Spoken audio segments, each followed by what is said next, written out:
written some time ago, maybe. And so like in our culture it's different now, but basically like we put certain expectations on, say, like homosexuals, and then we consider them to be incompetent when they don't meet those expectations. But in other cultures where homosexuality is widely accepted and those expectations aren't put on those people, then they tend to thrive and actually do very well and be considered like functioning and helpful members of society, I guess. Yeah, you're absolutely right. Very good explanation of that, by the way. Yeah, and you're right. This was written a long time ago. This was written in the 1930s when homosexuality was considered in our culture to be just broadly wrong and very messed up.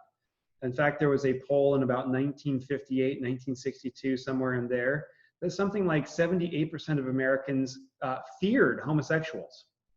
It was done by CBS News, that they fear homosexuals.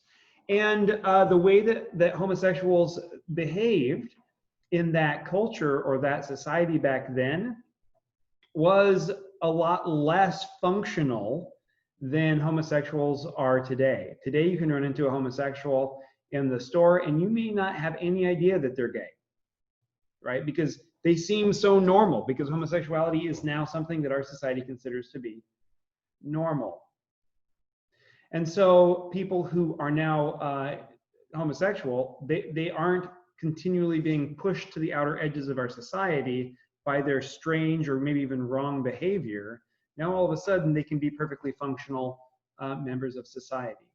And so we have things like trances, and provided trances don't happen when you're driving in your car, and so provided that homosexuality is something that happens only, you know, when you know you're you know, at night or whatever in your homes, then it doesn't affect the way that we live our lives particularly.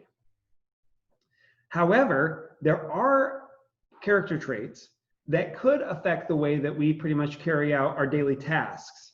And so can I have somebody discuss with us the Dobuan culture in the Melanesian Islands that she talks about, where there is a cultural norm that we would consider to be really, really messed up. Can someone talk about that Dobuan culture? Somebody who hasn't talked yet. Levi. Is that the one where they like poisoned each other? Yeah. Yeah, where like they couldn't leave their like soup pots unattended or something because they would get poisoned by other people in their culture. Yeah, so what do you call people, Levi, who are really, really worried that everybody is out to get them? And Paranoid. What was that? Paranoid? Yeah, they're paranoid. How many of you, by the way, know someone who's kind of paranoid? That's kind of worried that someone's out to get them. So, I mean, I'm not talking about like uber paranoid, but somewhat paranoid. Yeah? Most of us probably do a little bit. In fact, I've had students sometimes volunteer that they are paranoid. And I'm like, oh, okay. Well, there's medicine for that. Yeah, I don't say that out loud, but I think it. And why is that? That's because in my culture, paranoia is considered what?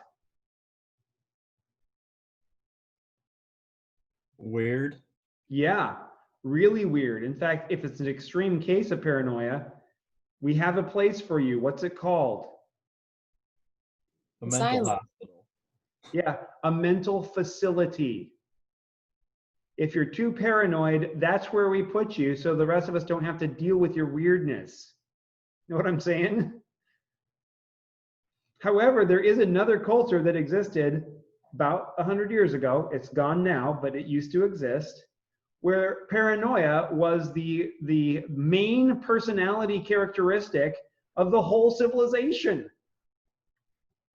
They were always afraid that somebody was trying to kill them, and so you had to plant your yams in secret. If you have a good yam crop, you must have run across somebody else's yam crop and used black magic and cursed it. Got to protect your yams. Someone's trying to get your somebody's trying to get your yams.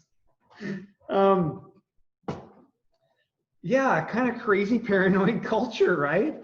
Oh, I've married someone. I don't love you because you're trying to poison me, but I still kind of like you. You know, you can't get close to my yams because you're going to poison it. That's just bonkers. And yet the whole culture embraces that, almost the whole culture. Can somebody else tell me about the one guy who just couldn't be paranoid? He just couldn't do it. Tell me about him. Somebody who hasn't talked yet.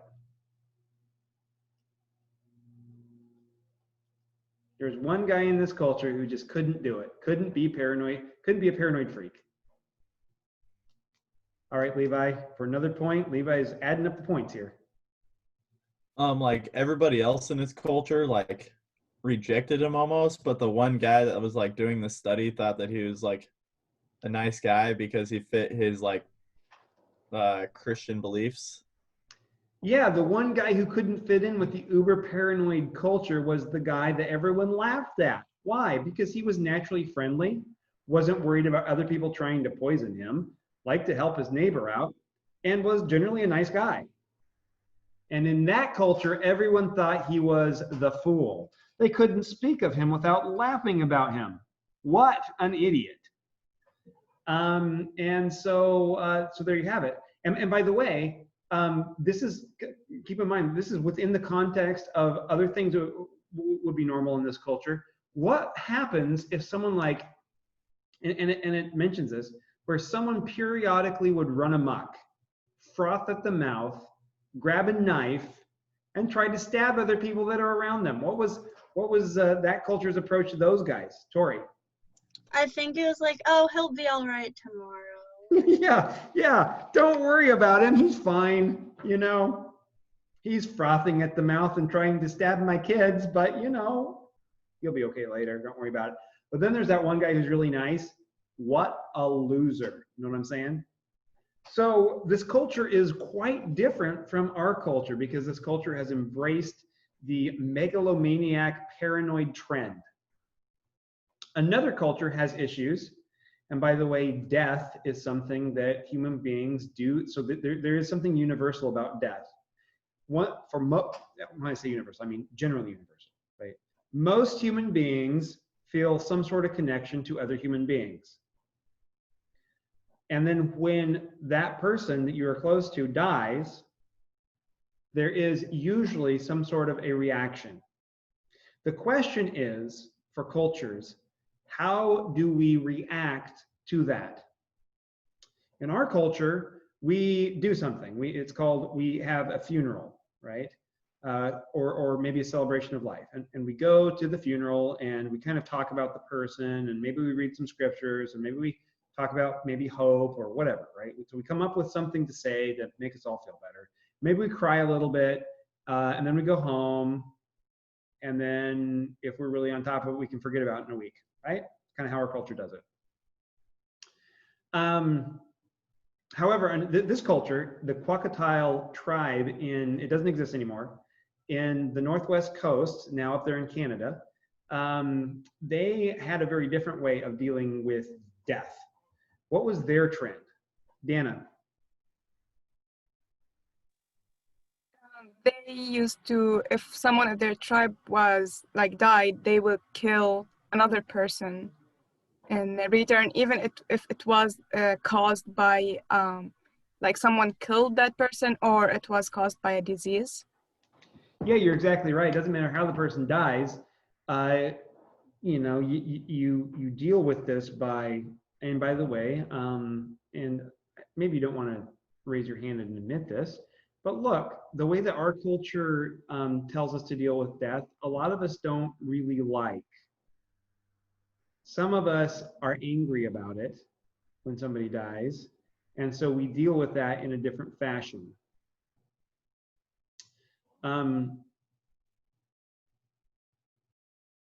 Well, yeah, and what does this mean? It means that we could deal with this angrily. You know, we go to the funeral and we kind of cry a little bit, but we don't like it. So when we get home, we turn on a violent TV show and watch violence, or maybe we play a video game where you get to artificially kill people. I'm not saying that is how you do it, but I guarantee you in your class of 50-something people, there is a number of you that deal with that sort of a shock in that fashion. You take your anger out, your aggression out, digitally in a video game. Yep. That part of us is still there. We can, how many of you, even if that's not how you do it, can see how people would do that? That they'd be sad and they want to be angry about it, and they'd want to artificially kill people on a, that happens. Like, that is a way that we deal with this. And so in a culture like the Quetzal tribe, they, like, the majority of people deal with it in that way. Now, if you're a person that's pretty low down on the ladder, you don't really have, like, the social ladder, you don't have the ability to deal with death by going and killing people. But when you're the chief, what can you do? Go kill somebody. Get your group to rise up with you and go randomly kill people, and then you feel better.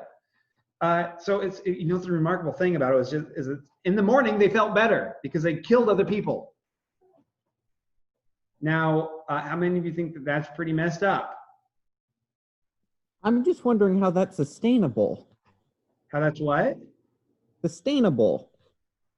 If you have a group of people who deals with death by going and killing more people, then those people go and kill more people. How is that sustainable? Well, you have to make sure that you kill the right people. If you kill someone low enough on the social ladder, they don't really have the availability to go kill others. They just have to deal with it. Additionally, in the story, in the article, he goes and kills a different tribe, people from a different tribe. Kaylana. About that example about him killing someone from a different tribe, it said that his family sent him to, like, go kill the host, right?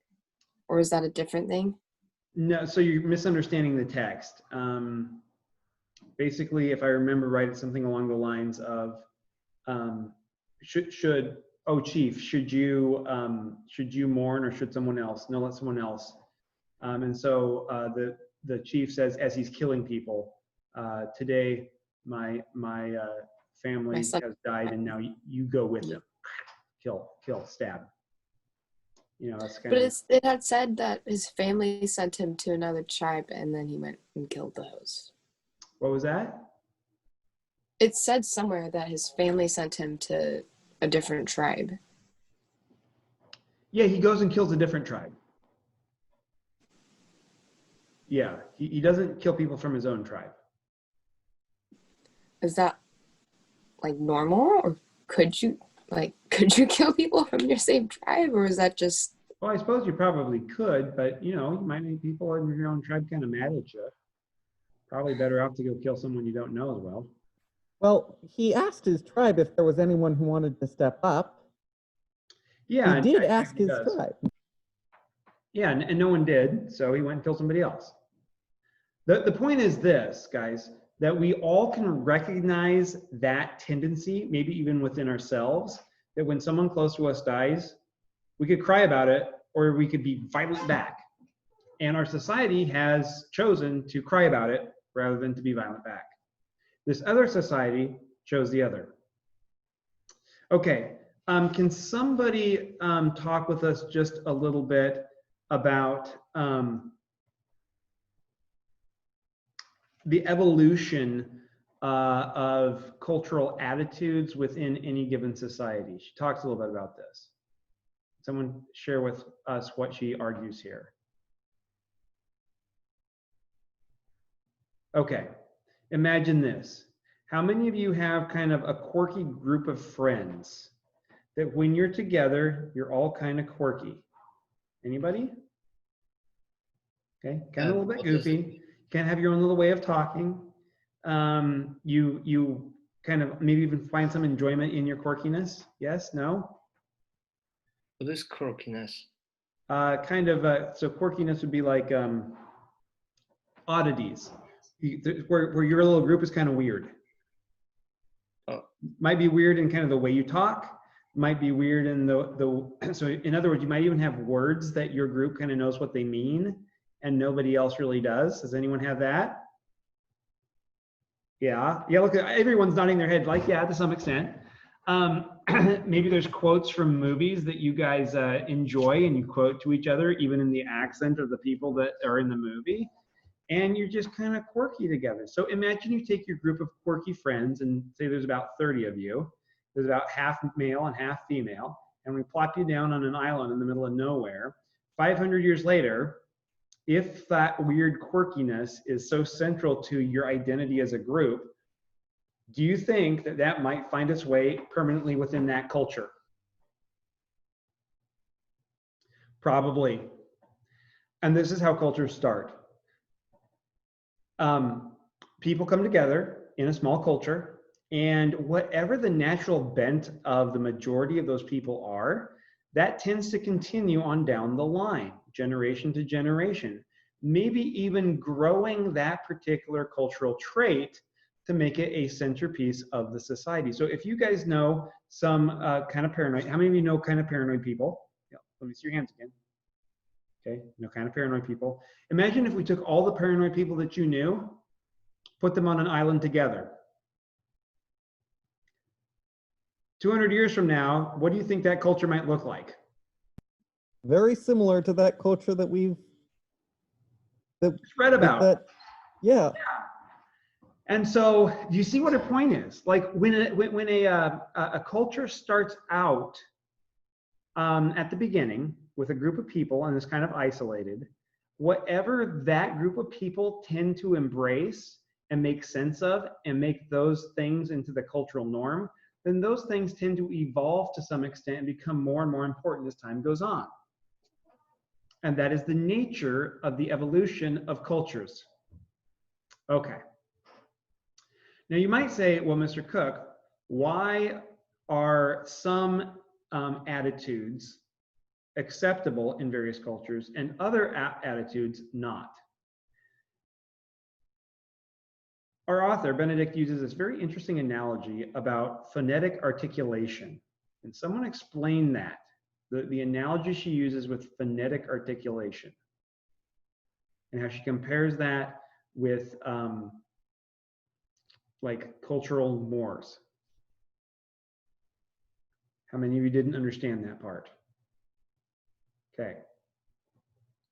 So, human language, in order for it to be decipherable, decipherable? Is that a word? In order for it to be deciphered, needs to have a very select number of sounds. If our language, if the English language used all possible sounds that a human could make, there would be far too many different sounds to make sense out of it, and therefore communication would become impossible. So you look at the sounds in the English language and they're very narrow. We only have a small number of sounds within our language that we communicate with. You look at the French language and they also have a select number of sounds and they're quite similar to the English language. They're not all that different. You look at Asian languages, so Mandarin Chinese, and the sounds are quite a bit different than they are with to say the English language.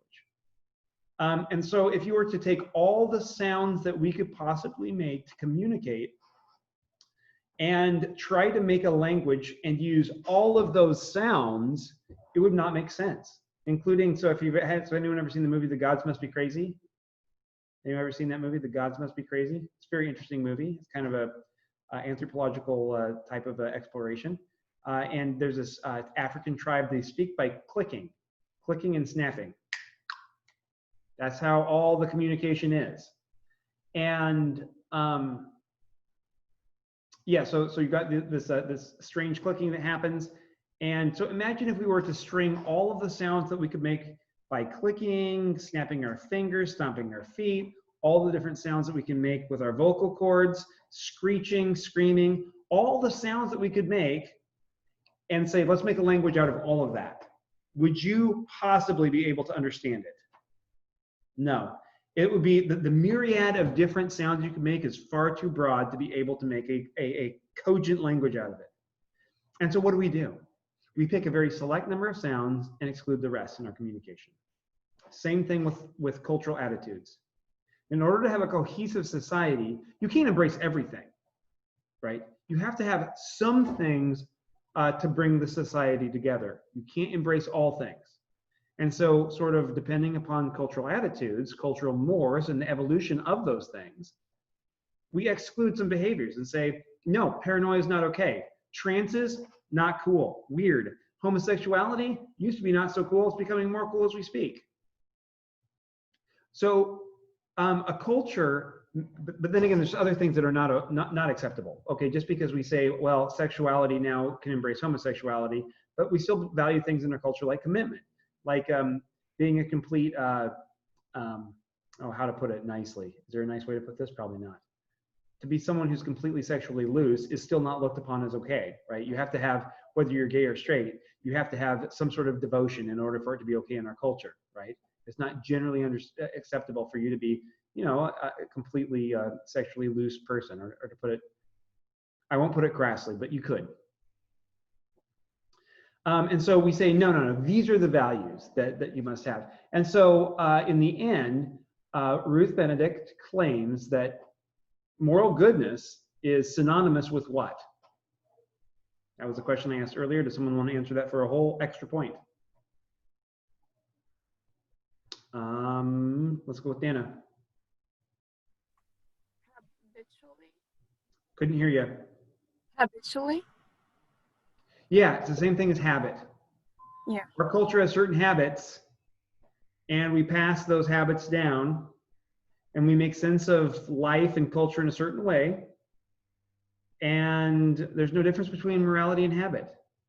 And most of us, so if I was to ask you another question, it would be this. Ruth Benedict says that most of us as human beings are plastic to the molding forces of society.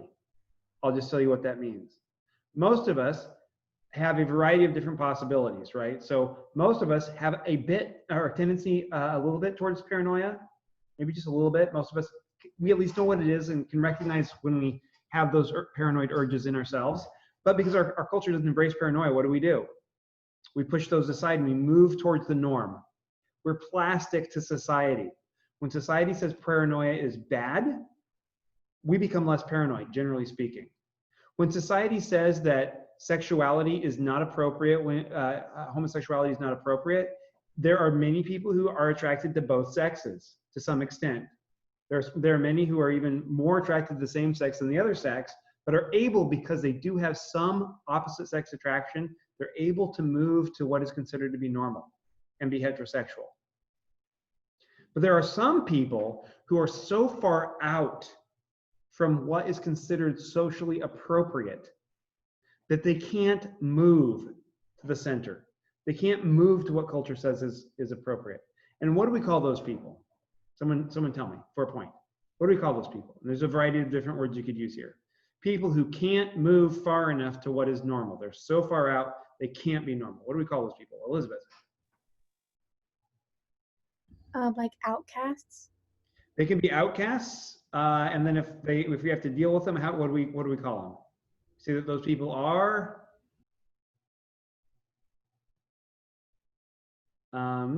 Josh, you want to go for it? You want to point? Nope, he's blowing his nose. Anybody else want to point here that doesn't have one? Caleb? Extremists? Not really. Maybe to some extent. Kaylana? Is what you said earlier sociopaths? Not usually sociopaths. Those are people who refuse to. Like, they're not people who can't quite get there. They're people who say, I'm not going to, right? Sociopath, for whatever reason, has no desire to conform.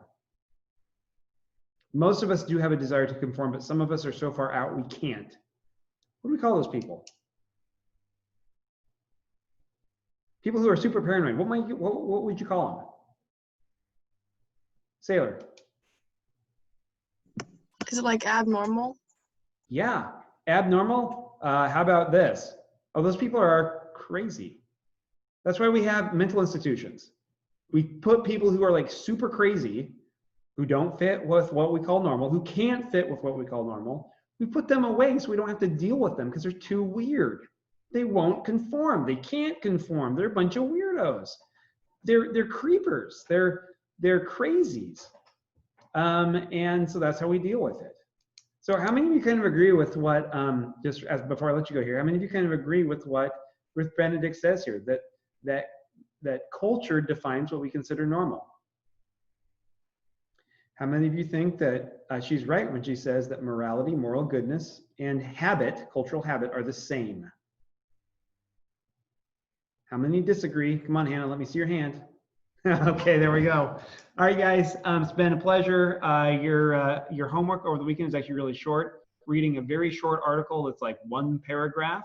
Go ahead and read it a couple times if you want to do well in the little quiz and the discussion, and then we'll have just kind of a regular lecture for the next part of class on next Monday.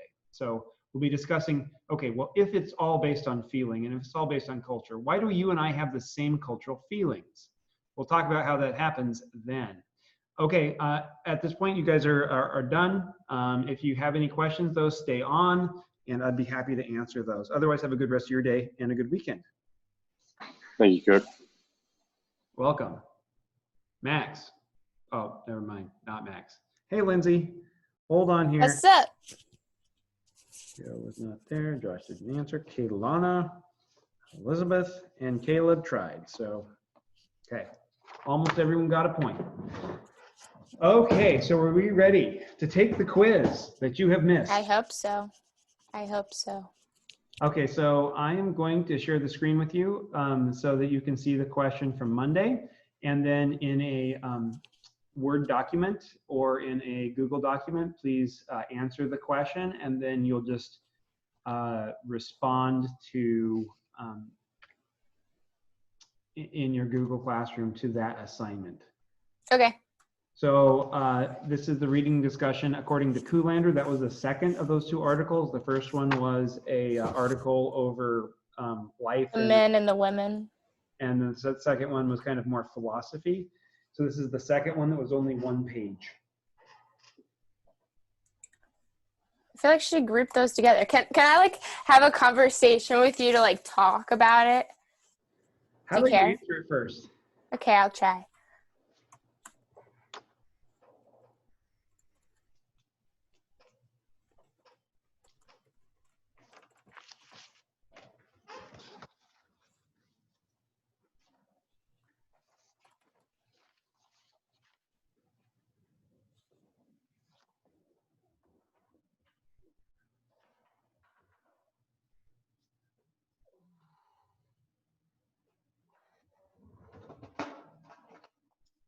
Pouring down rain. I didn't wear a coat today.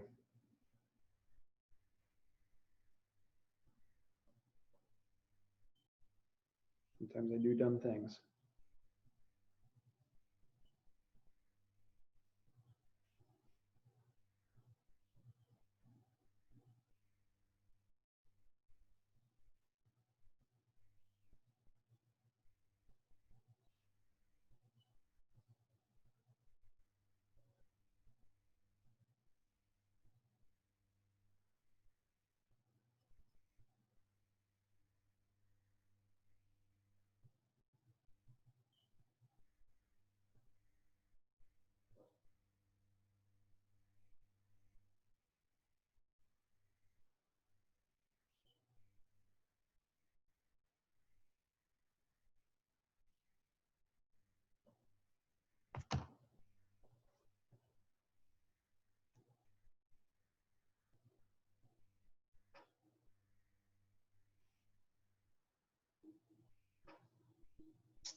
My classroom is full of bugs.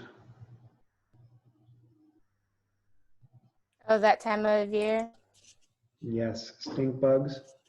Used to be box elder bugs, not so much anymore. And then these other really obnoxious ones that keep trying to land in my coffee. Gross.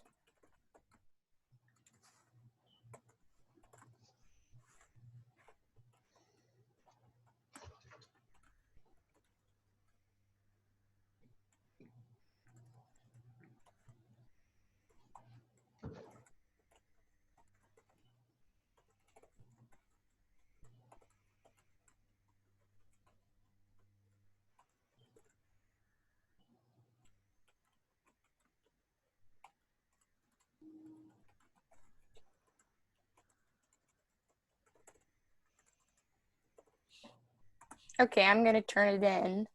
Okay. So All how do you right. think you did? I think I did okay, but like I feel like that could be one question. Well, it could be, but he does differentiate between right and wrong, right? So So like how the guy, or when they're talking about it, how one person might find something funny, but the other person might find it bad, which by then they would say that like it's wrong, which would mean they think it's evil. potentially. So obviously, is right and wrong something that's absolutely true for Kuhlander? You mean like that's universally known? Yeah. I feel like it varies from culture to culture because there are different things that are accepted in different Yes, and he cultures. would agree with that. He would say, okay, so what is right and what is wrong? Right is an emotion, and it's a different emotion. It's like a feeling. It's a feeling. It's an emotion that we have, and it's a certain type of emotion that we have, but it is exaggerated, right? And wrong is the same thing. Wrong is simply an emotion, but it is exaggerated. And to combine sort of Kuhlander with Ruth Benedict, which we just got done talking about today, Benedict would say that most of us are able to adapt our feelings to fit with what our culture says, right? So our culture says, you know, a mother loving her child and being protective of her child is right. And we can say, okay, well, yes, that's true, that's right. We all embrace that concept of love, loving a mother, loving her child is a right thing. And when we see that, we feel something. And we've been trained to feel something by our culture. And what we feel is usually an exaggerated sense of. Isn't that just like emotion and culture and crap? Yeah, but it's a certain emotion that is exaggerated. Or let's start with wrong first. If we see something that we don't like, if we see, you know, images of the Holocaust, right? Jews piled up after being slaughtered. What emotion do we feel? Anger. And? Sadness, despair, the need to help. Okay. So the word that he uses is that we feel disgust. Yeah. So we feel an exaggerated sense of disgust. And if that sense of disgust is strong enough, then we might call it wrong. And if it's even more than that, we might call it evil.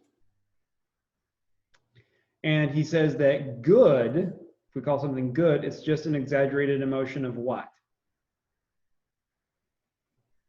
Good is an exaggerated emotion of I'm trying to think of like. So if you see a mom nurturing her child, what emotion do you tend to feel then? So rather than that's good, what's the emotion? It's like you're happy, or like you know that it's right, or like it's like you're showing love, kind of. Yeah. And so the word that he uses for that is satisfaction, right? You feel a strong sense of satisfaction. You keep freezing. That just feels good. You know, it feels right. It feels satisfactory. But it's not just like I'm satisfied because I ate dinner, but it's satisfied that is exaggerated. Right? It's a strong sense of satisfaction, or it's a strong sense of disgust, and that helps us define what we think is right and wrong. Yeah. Yep. So like it's just something that's set through our cultures, and something that like things that we experience, and from a young age, like if our parents like accepted that or not, then we're gonna accept it or not. Yeah, basically. Yep. Okay. All right, I'll take a look at that and grade it. All right. Enjoy your Knop test. All right. It's gonna be great. Thanks. Bye. Goodbye. Me and the Pope say peace. I hope. Bye.